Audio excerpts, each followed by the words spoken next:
What's up, YouTube? I am doing a Publix run. This is kind of like a test loop for, like, I don't know, this is one of the things I've been doing ever since I started with the beta on 10.3. It's kind of an easy drive. It should be a zero disengagement drive. I've never done one of those, a zero disengagement drive, and so I'm really gonna try it tonight. It's a night drive. This is 10.5. This is my second sort of public drive on 10.5. Oh, this is interesting. So it's finally coming to the right here. Okay, so it's it can go. I'm gonna give it some accelerator to give it more interesting. Okay, so it's way more confident on this turn, but it's still very inhuman. Also, I do believe this is my first drive on average. I have been on chill the whole time, but I really want to see if average is going to provide me better results. So far, that last stop sign was still pretty timid. Let's see how this one reacts. This is interesting. So this is a very low visibility road. Yeah, it still kind of went through the middle there. Okay, here is a very high-speed, unprotected left. It will need to creep further out to see. My foot is over the brake. I'm expecting to disengage.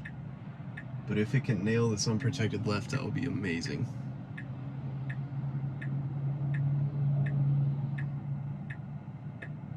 Okay, we're clear left.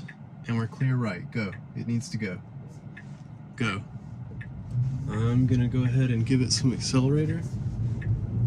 And it was still uncomfortable and not a success, but it wasn't bad. I'm gonna bump it up to 45. The car behind me did put on their brakes. It's pretty non-traditional. Actually, never mind. So I should have gone over. The car does like to stay in the left lane. I should have signaled earlier to go right. Basically, by the time I decided to go right, it went ahead and went around me.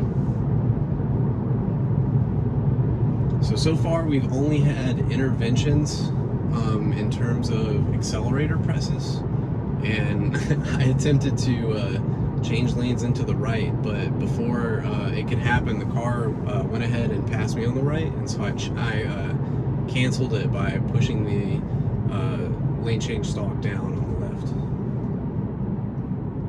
But yeah, continuing, the car does like to stay in the left-hand lane. It really shouldn't do that.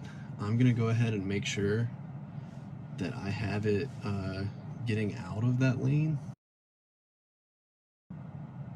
Okay. I'm gonna pay attention for obvious reasons.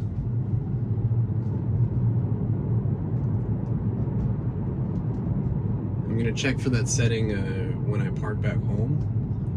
But if I can't find it, I would love your recommendations in the comments.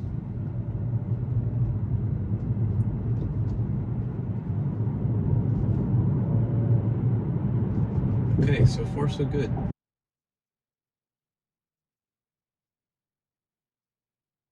Okay, this is interesting. So it wants to get over. It does need to get over, but it does have some time.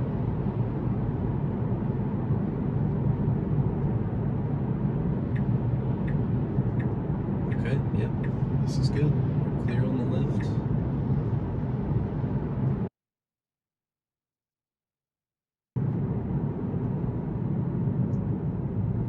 We're getting some massive braking here that was unnecessary. Okay, right here it needs to get in the left lane. One of them, doesn't matter which one. Ideally the right one. And it did pick that correct lane. So right here is one of the places where I would disengage. Not in this moment, but up in this left turn lane here, because at least in 10.4, the wheel would jitter like crazy and potentially, you know, not follow this line here. And so I'm really curious if we can follow the line, drive smoothly, based on the video that I released earlier, just, you know, driving a few miles west, or a few miles east, excuse me. I do think it's possible,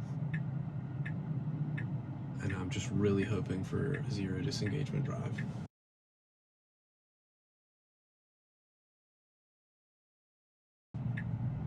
Okay, here we go. Let's see what happens.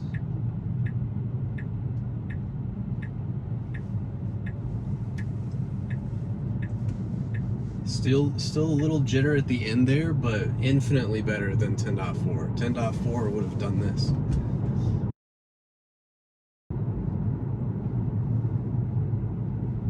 I still really wish that it would use its blinker in that case. Let's see, we can do a right on red here. We are clear. Way smoother on this turn than ever before. I'm giving it some accelerator for confidence boosting. That was a little jerky, but we made it. We made it to Publix. I'm actually going to disengage here because this is where I typically take over, and I go ahead and park right here. So that's my first zero disengagement drive on 10.5. Thanks for watching.